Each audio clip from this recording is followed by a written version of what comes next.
Hello again, folks, and welcome to the next lecture. This one is on resonance disorders and velopharyngeal dysfunction, chapter 14 in the J&J.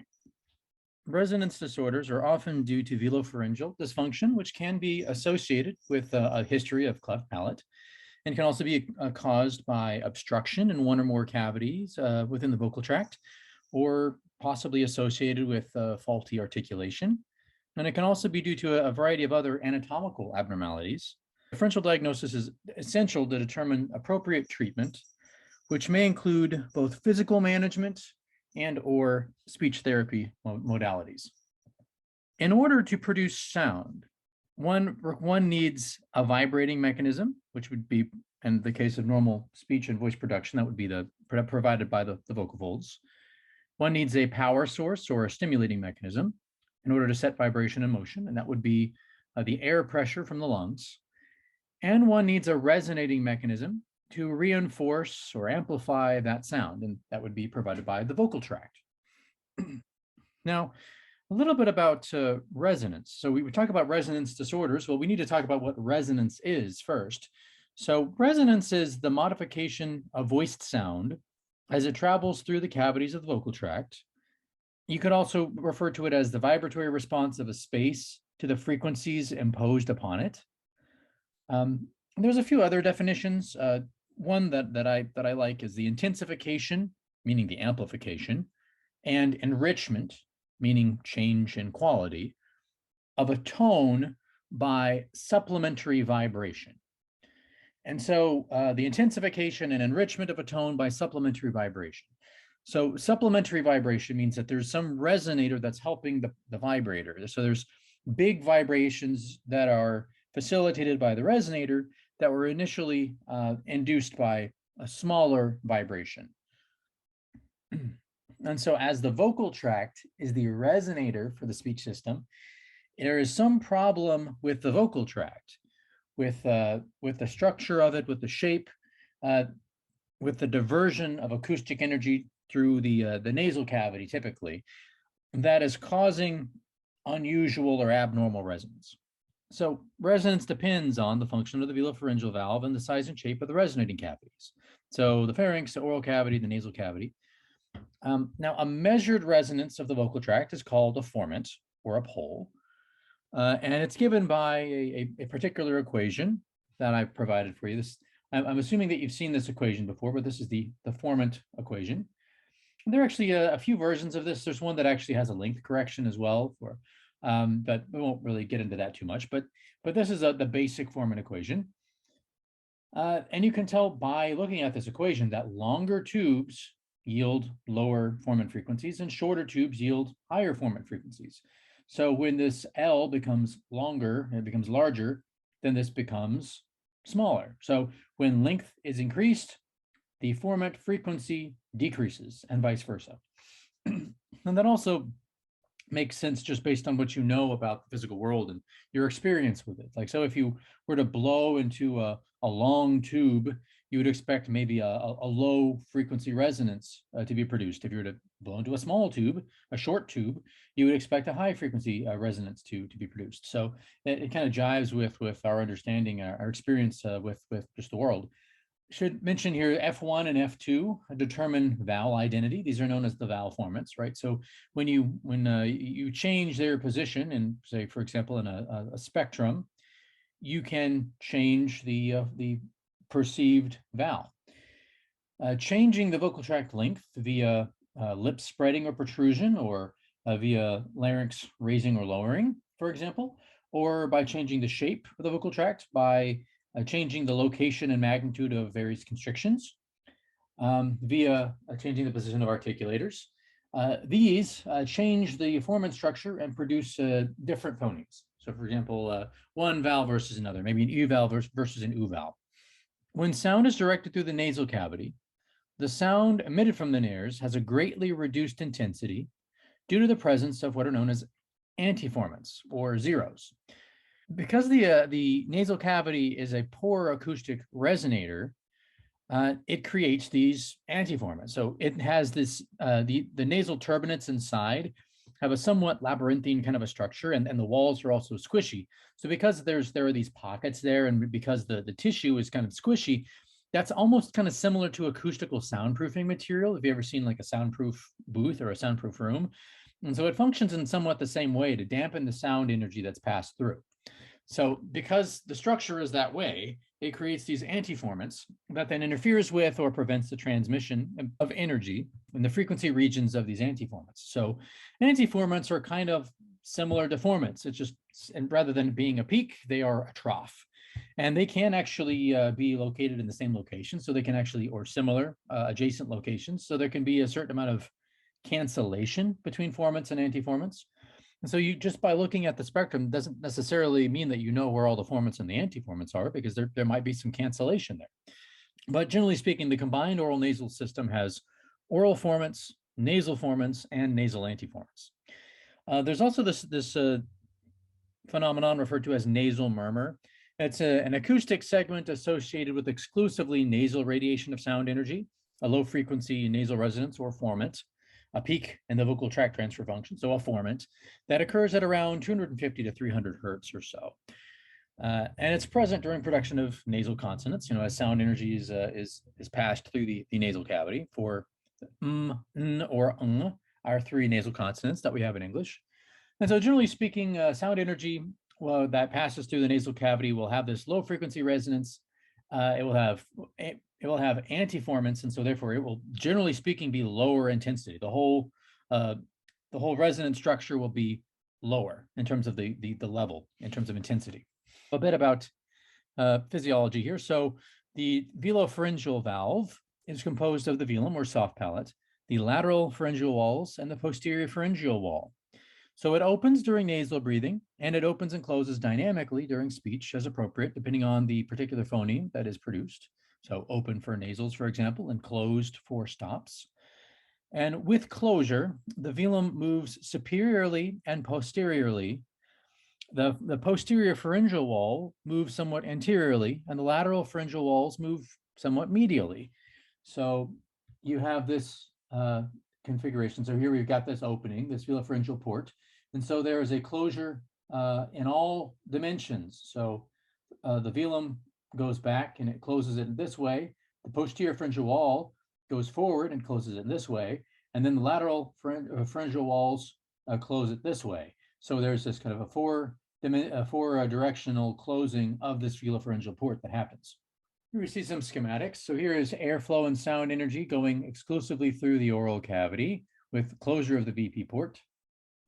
Here we've got sound energy going exclusively through the nasal cavity, possibly for the phoneme potentially. And now we have sound energy and airflow going through the oral cavity and the nasal cavity both.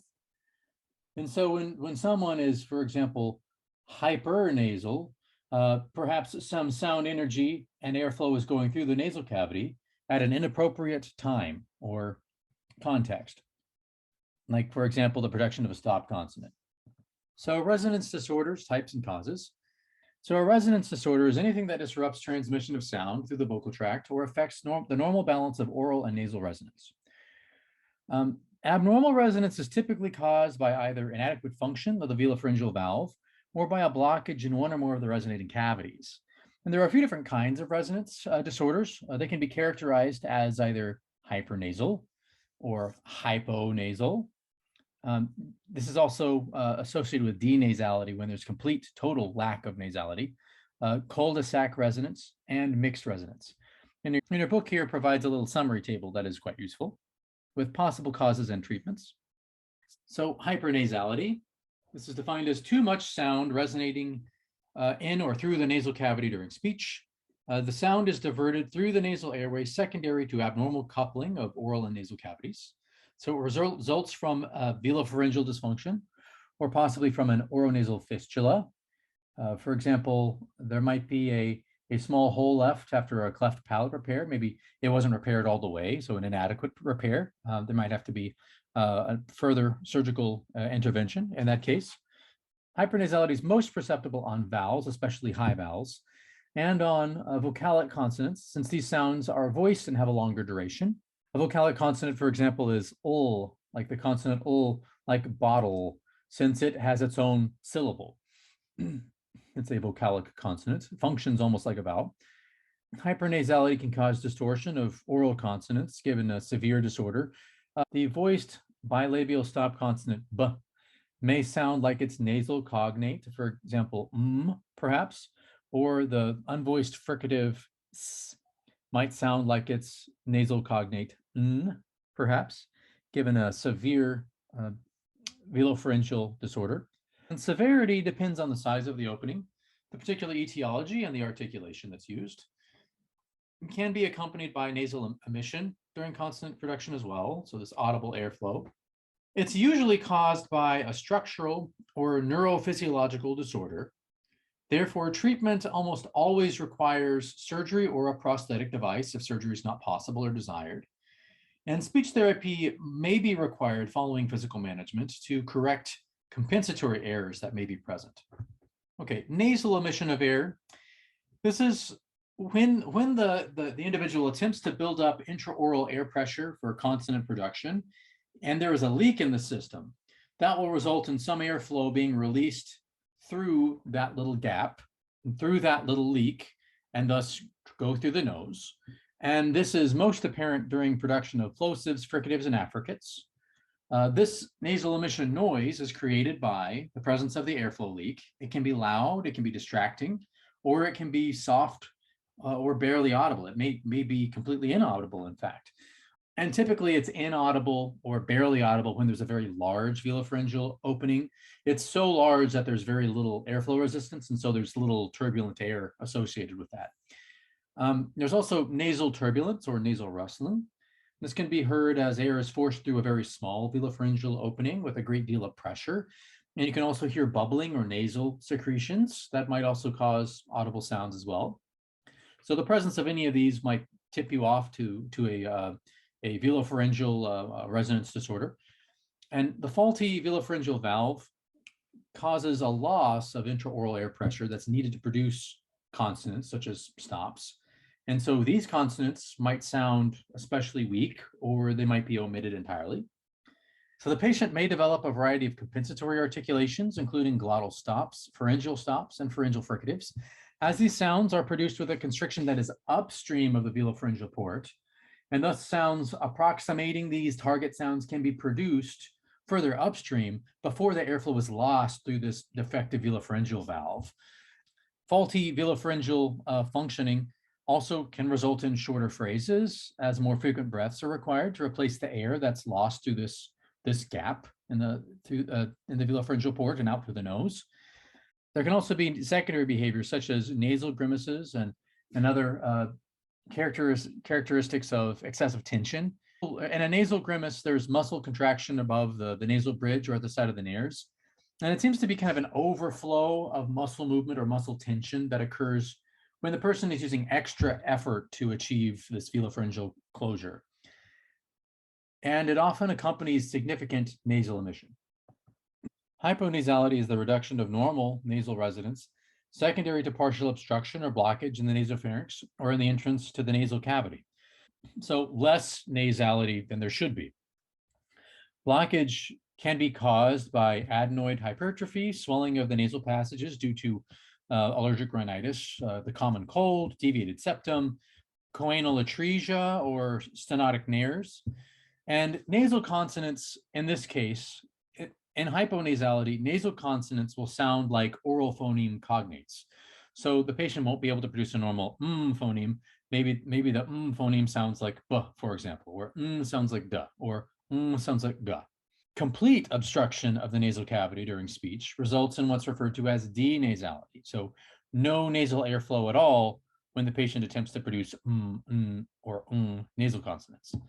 It perceptually sounds rather stuffed up. Apraxia can also cause inconsistent substitution of oral sounds for nasal sounds as well, so make a note of that.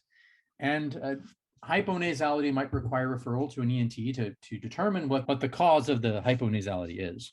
Cul-de-sac resonance occurs when sound resonates in a cavity, but cannot get out due to some obstruction at its exit. The quintessential cul-de-sac resonance characteristics are that the voice sounds muffled and low in volume.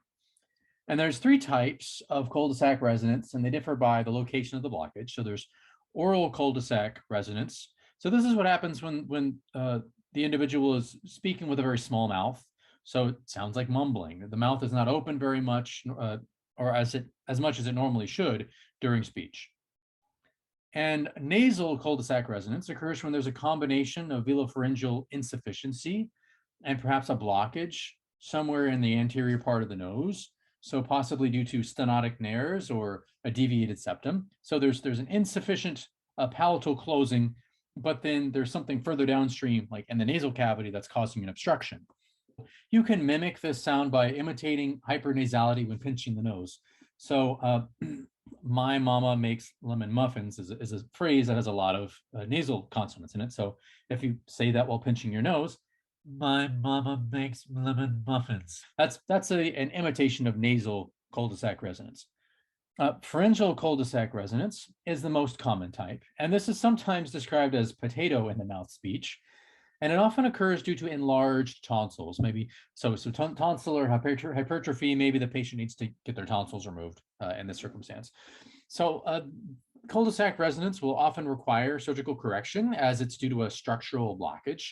And so the speech language pathologist's role will be to maybe help identify the cause and then make the appropriate referral to the appropriate medical professional. There is mixed nasality, which occurs when speech has characteristics of both hyper and hyponasality. So for example, hypernasality and or nasal emission on oral consonants, like stop consonants like b and t. But then they also have hyponasality, so not enough normal nasality on nasal consonants, such as n and ng. Usually this is due to some combination of velopharyngeal insufficiency and significant airway blockage. So in some cases, hypernasality may predominate with a little bit of hyponasality also present. This can be caused by apraxia because motor sequencing problems that affect the timing of velar movement resulting in inappropriate closure or opening patterns during speech that's a characteristic of apraxia. So if you see this, you might be thinking in the back of your mind, maybe the person has apraxia. Then maybe you might do a more thorough exam or assessment for other symptoms of apraxia. Okay, velopharyngeal dysfunction, types and causes here. So velopharyngeal dysfunction is a kind of a broad term that encompasses all disorders that affect closure of the velopharyngeal valve of a variety of different causes. And this is a condition where the velopharyngeal valve does not close consistently and completely during production of oral sounds. And your book also provides a nice summary table with the various types of velopharyngeal dysfunction and possible causes and treatments. So first, velopharyngeal insufficiency, VPI, and this is due to insufficient tissue. This refers to an anatomical or structural defect that prevents adequate velopharyngeal closure. And this is the most common type of velopharyngeal dysfunction, and it can be caused by a variety of things, such as a short or a notched velum, which is very common with patients with a history of cleft palate, submucous cleft palate, a deep pharynx secondary to abnormalities of the cervical spine or cranial base, enlarged tonsils, where the enlarged tonsils can restrict lateral pharyngeal wall movement or possibly intrude on the nasopharynx and interfere with velopharyngeal port closure. It can occur after adenoidectomy surgery, after maxillary advancement surgery, and after surgical removal of a nasopharyngeal tumor as well. Velopharyngeal incompetence. So this refers to motor problems.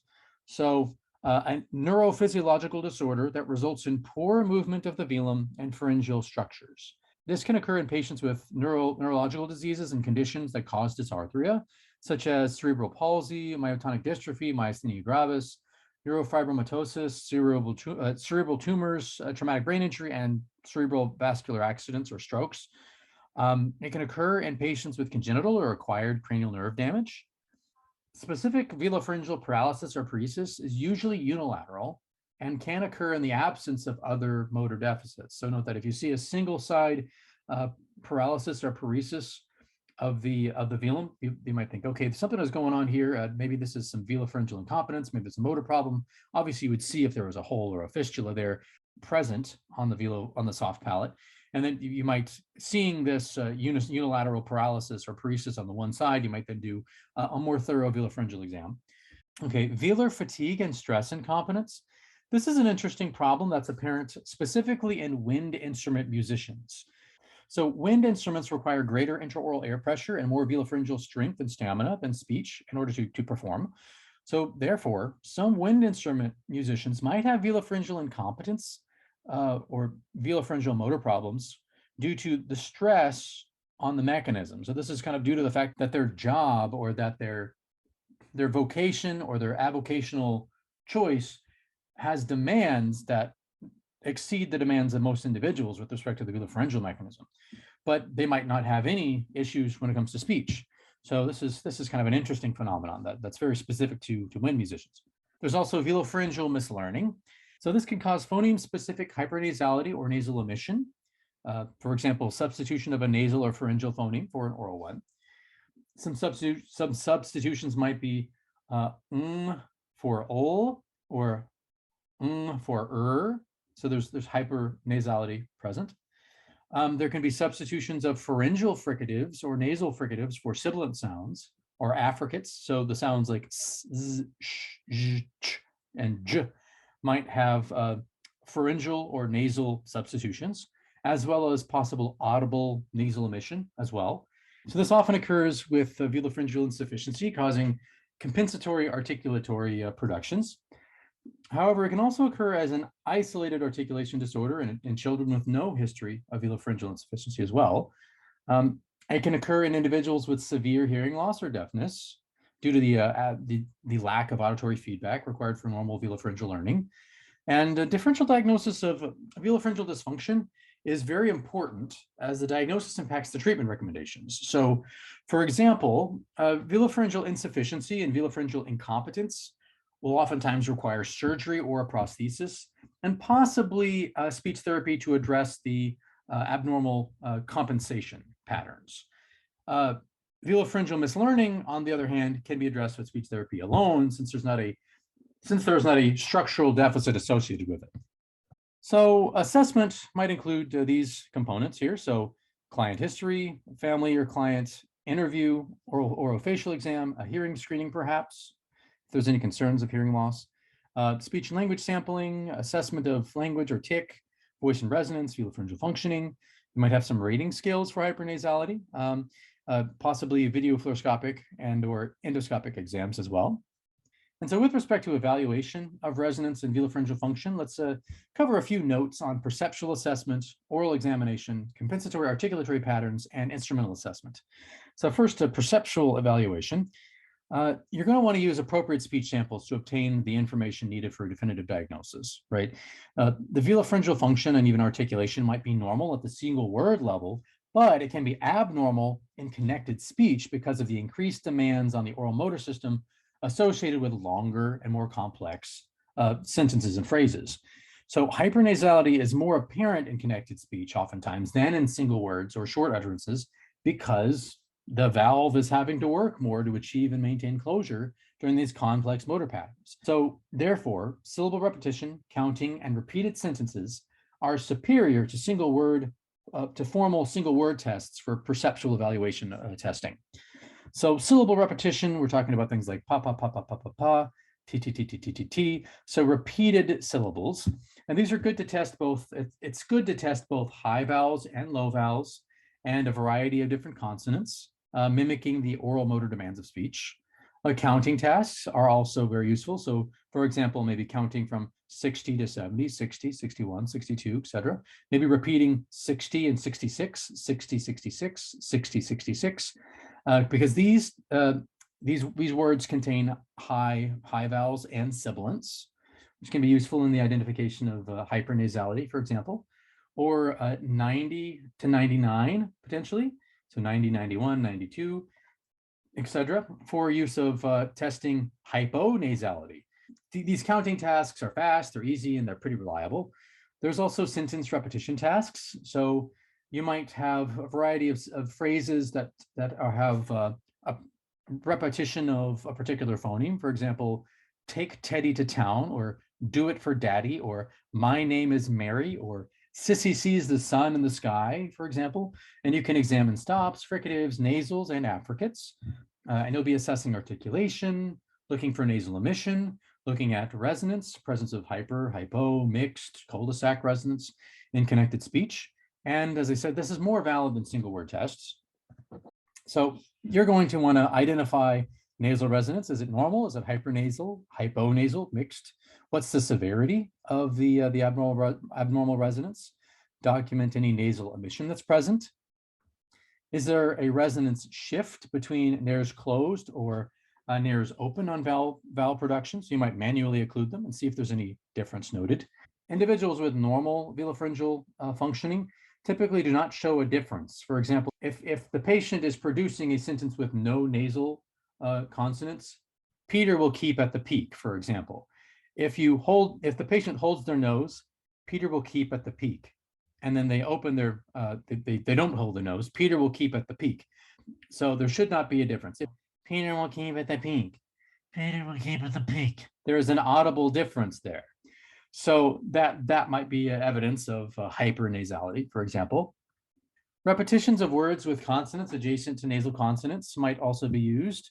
So looking at the patient's ability to kind of open and close that port. Mama, baba, mama, baba, mama, baba, mama, baba, something like that. Ma, ba, ma, ba, ma, ba, ma, ba, where you have adjacent stop and nasal consonants. You might examine production of sentences with only oral consonants to examine patterns of nasal emission, production of sentences with no nasal consonants to identify assimilation, nasality and hyponasality. And you can look at production of sentences with no high pressure consonants or nasal consonants to identify hypernasality as well. So there's a variety of options here. And here's an example of some rating scales for hypernasality, kind of a Likert-like scale here where you have a normal, mild, moderate, and severe rating, possibly with these kind of labeling anchors here, where there can be a continuum like this, where you have hyponasal to hypernasal, or just something that's as simple as this, where there's just a continuous line with no numbers and severely hypernasal on one side and normal on the other. So this would kind of be, well, if you had mild, moderate, and severe, it'd be almost like the Cape V line here. And you could even, you could actually use the Cape V, the blank Cape V input at the bottom there as a resonance assessment. So there's no reason you couldn't do that. So just another option. Some quick assessment techniques. So repetition of phonemes to test for hypernasality. You might want to use oral sounds. So pa pa pa pa pa, pi pi pi pi pi, ta ta ta ta ta, ti ti ti ti ti, ki ki ki ki ki, sa sa sa sa sa, si si si si si. To test hyponasality, you're going to want to use nasal sounds. So ma ma ma ma ma ma ma, mi mi mi mi mi mi, na na na na na na na, ni ni ni ni ni ni ni. So you're testing for the absence of nasality when it should be there in this case, and you're testing for the presence of nasality, of hypernasality, when it shouldn't be there here. So perceptual, some more perceptual evaluation notes here. Compensatory errors are misarticulations that occur in an effort to improve the intelligibility of speech by altering placement in response to abnormal structures. So you might see this with significant velopharyngeal insufficiency. The patient might utilize glottal stops or pharyngeal plosives or pharyngeal fricatives and or posterior nasal fricatives as substitutions for oral sounds. And obligatory distortions, so the phonemes will have abnormal acoustics due to structural abnormalities despite normal articulatory placement. So for example, if there is a large hole in the soft palate, plosives will sound like their nasal cognates. So even though the other articulators are placed appropriately, the b phoneme might sound like an phoneme because there's a large hole in the soft palate. And these cannot be corrected with speech therapy. There's abnormal structure, so therefore physical correction is needed. Okay, a few notes on compensatory articulatory patterns. So they usually occur as either sound replacements, substitutions, or abnormal co-articulations, so that the transition points between phonemes. These are learned deviations that are errors in the place of articulation, or atypical articulatory placements that might be used to meet the pressure valving requirements for speech. So these are compensatory errors, right? And the greater the complexity of the utterance, the greater the likelihood of errors.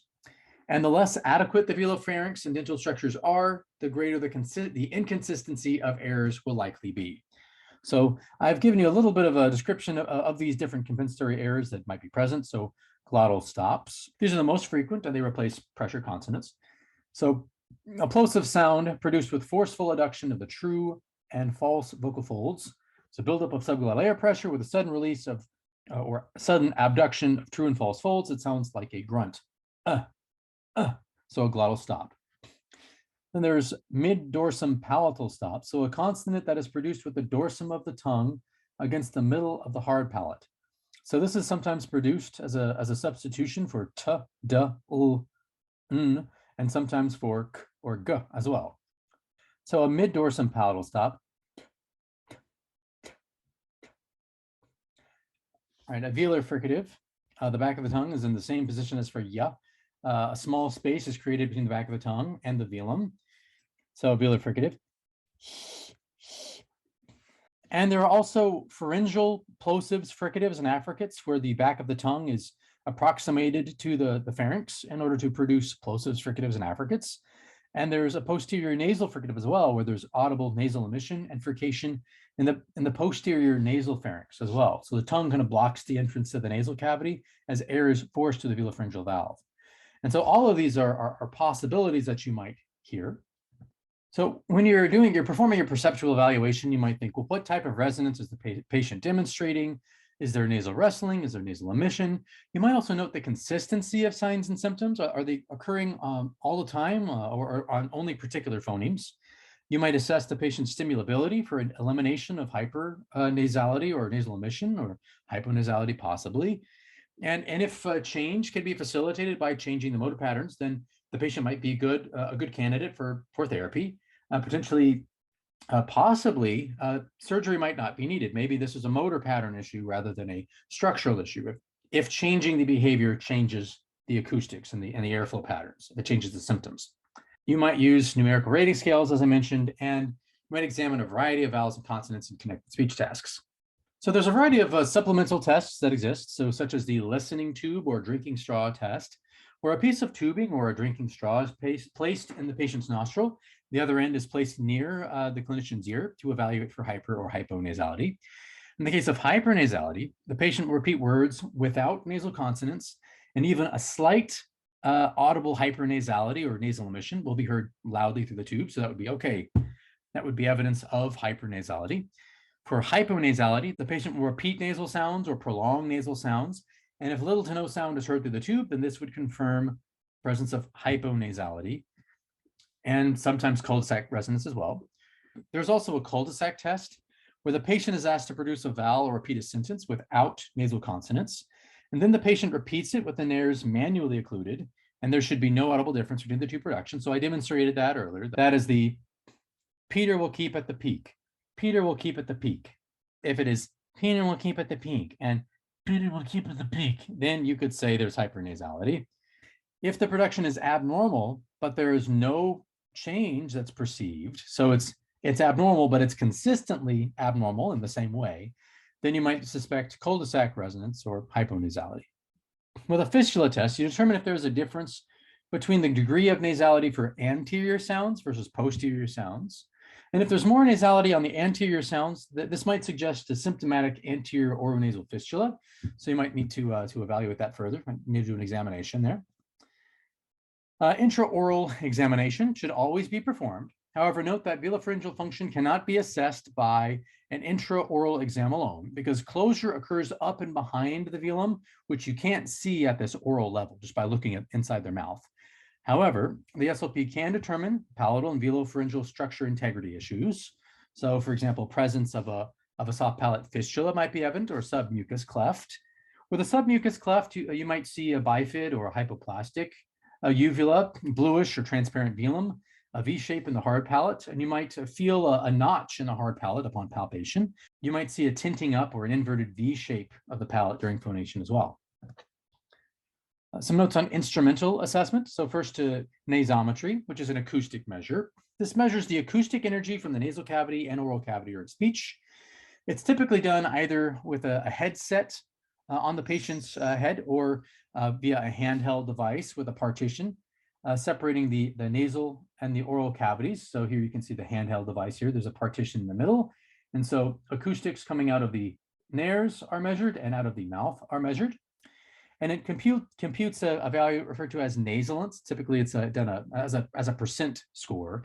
So it's the ratio of nasal acoustic energy to total acoustic energy, and this can be supplied in real time via various software programs. There's also video fluoroscopy, which is similar to modified RAM swallow study, but you're not doing the patient's not performing swallowing tasks. It's done for speech. So this is a radiographic evaluation that allows for direct visualization of all aspects of velopharyngeal valve during speech. There are multiple views that allow for examination of the motion of the velum and the posterior and lateral pharyngeal walls.